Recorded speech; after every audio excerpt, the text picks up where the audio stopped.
The contract should have ended quietly. Just a signature, a nod, and another billion-dollar victory sealed under the soft lights of Lavore. But the moment Sarah Jenkins placed a cup of coffee on the table, she heard something that froze her mid-step. "Sign it, Ethan." Page 30. "Don't overthink," Marcus Sterling murmured. "Too smooth, too practiced." Ethan Blackwood didn't look up. His pen hovered over the line, the weight of an empire resting in his hand. Sarah tried to walk away. She needed the tip. She needed the job. She needed to survive. But a single phrase drifting from the open folder sliced through her composure like glass. She knew that clause. She knew that trap. And she knew the man signing it had no idea he was seconds from losing everything. "Sir, stop." Her voice cracked, but she didn't back down. Line 42. That was the instant the room changed. Ethan's eyes lifted, Marcus's smile died, and Sarah realized she had just crossed a line no one ever returns from. What happens after this will rewrite every life in that room. If this story grips you already, like the video and subscribe to Canada's Heartfelt Tales for more powerful, unforgettable stories. The chandelier above the private dining room trembled as if sensing what was about to unfold. Ethan's pen still hovered midair, frozen at the moment Sarah spoke the words that shattered the night. Line 42. Marcus's eyes sharpened like a blade pulled from its sheath. "Sit down, waitress." His voice was controlled, but the tremor beneath it betrayed the first crack in his perfect mask. Ethan didn't sit. He didn't speak. He simply turned the page, slowly, deliberately, like a man bracing himself for an impact he couldn't quite see but suddenly understood was coming straight for him. A long breath escaped him when he reached subsection C14. "Marcus," he said quietly, "explain this." But Marcus was already sweating. That was when Sarah knew she had stepped into a battlefield she was never meant to see, let alone survive. She had always imagined corruption as something distant, gray-suited men in tall buildings doing terrible things behind glass doors. She never imagined she would stand between one of those men and the ruin of a billionaire. Or that she would be the reason the ruin didn't happen. "Don't listen to her," Marcus snapped, voice rising. "She's a nobody. A server with a fantasy of being relevant." Ethan signed the contract. But Ethan didn't touch the pen. He pushed back from the table, his chair scraping across the mahogany floor. The room's warmth drained with him, replaced by something colder, sharper, more dangerous. "You tried to take my company," Ethan said. "My life." In a line of fine print. Marcus opened his mouth to respond, but no sound came out. It didn't matter. He had already lost. The moment he walked out of Lavore that night, fleeing the room like a cornered animal, the war truly began. And Sarah, whether she liked it or not, became a soldier. Back in the penthouse, Ethan's calm shattered beneath the weight of betrayal. He paced the marble floors like a man trapped inside his own mind. Sarah watched, unsure if she should speak, unsure if she deserved to speak. Then Ethan stopped and looked directly at her. "He'll come after you," he said. "People like Marcus. They punish anyone who interferes." Sarah's throat tightened, but she didn't back down. "Then let me help you finish this." Ethan studied her for a long moment. Not as a billionaire looks at a waitress, but as a man looks at someone who has just changed the trajectory of his life. "You saved me once tonight," he said. "Now we save each other." His words felt like a pact sealed in the silence of that high-rise fortress. At 3 a.m., the penthouse exploded with activity. Screens flickered to life, files printed in rapid bursts, lights dimmed to the cool glow of a command center. Sarah dove into Marcus's notes, his drafts, his emails. The deeper she went, the more she understood. Marcus didn't want Ethan to fall. He wanted Ethan annihilated. She found discrepancies, ghost companies, financial shadows stretching back years. And then she found something worse. "Ethan," she whispered, holding up a document. "Helios's patents, they expire in 6 months." He looked at her as if she had just told him the sky was collapsing. "Marcus valued it at $4 billion, she continued. After expiration it's worth $500 million at best. Ethan's jaw clenched. So he wasn't just stealing my company.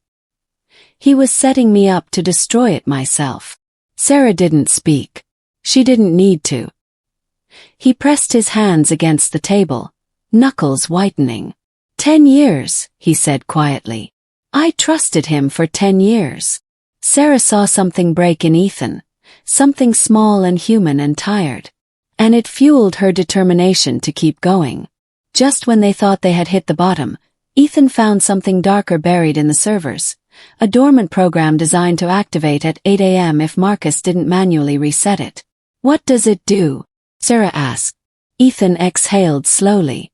It wipes our entire infrastructure. Sarah felt the floor tilt. So even if the merger failed, he still wins. No, Ethan said, voice sharpening. Not if we get the code. And how do we do that? Sarah's eyes sparked with the same fire that once pushed her through law school. We make him think he already won. By morning, chaos swallowed Blackwood Tower. Marcus had staged a smear campaign claiming Ethan was mentally unstable, unfit to run the company.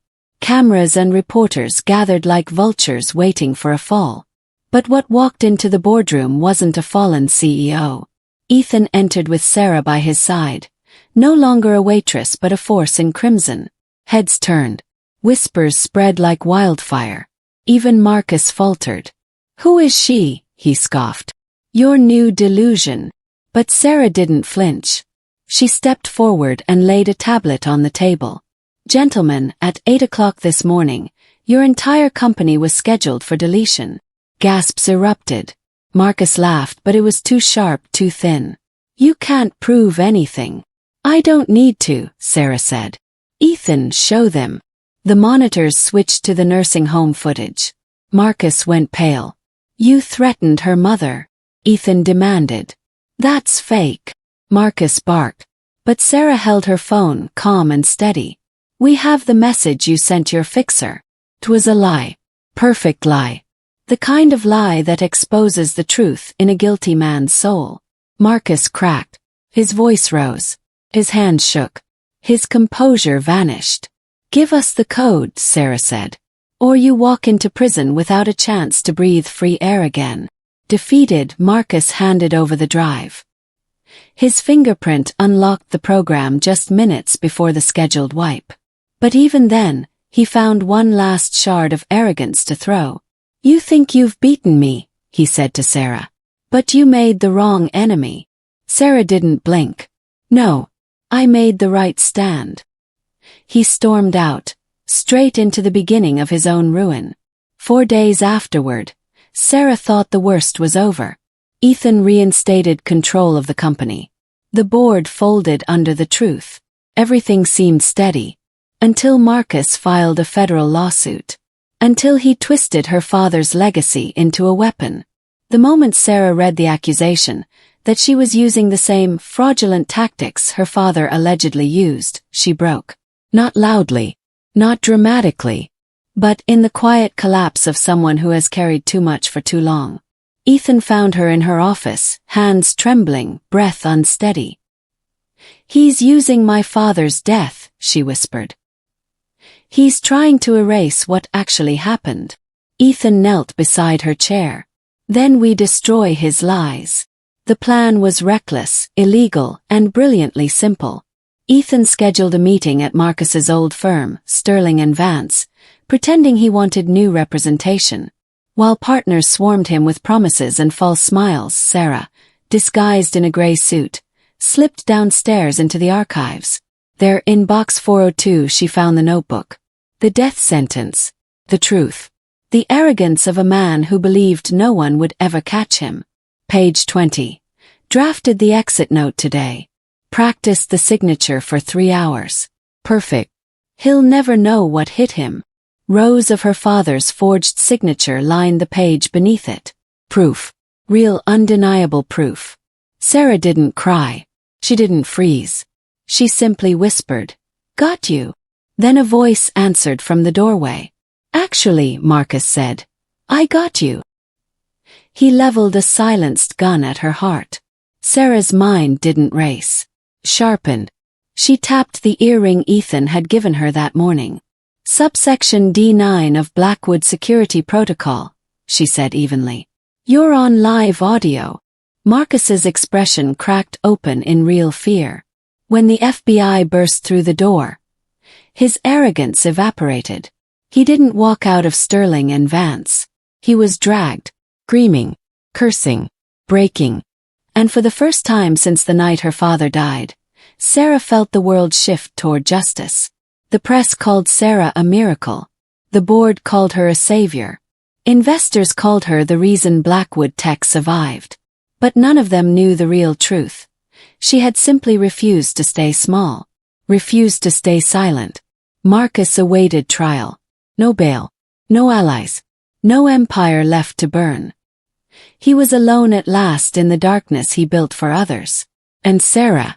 She walked into the next chapter of her life not as a waitress, but as a woman who had stood up to a monster and won. By the time the courtroom lights dimmed and the final verdict echoed, Sarah felt something inside her settle. Quiet, steady, unshakable. The shadow Marcus had cast over her family for a decade finally lifted, not in a burst of triumph, but in a calm certainty that the truth had finally spoken for itself. Ethan watched her from the hallway, arms folded, not as a CEO guarding an empire, but as someone who had witnessed her rebuild a life piece by piece. What surprised Sarah most wasn't the justice delivered, but the realization that she no longer carried her father's story like a weight. It had become a compass, guiding, not dragging. She understood now that survival wasn't the victory. Refusing to disappear was. When she stepped outside, the air was crisp, the city humming below like a promise. Ethan handed her the red notebook, now sealed in evidence tape. This belongs to you, he said. She didn't open it. She didn't need to. Just holding it was enough to feel the past finally loosen its grip. And as they walked toward the waiting car, she caught her reflection in the glass door.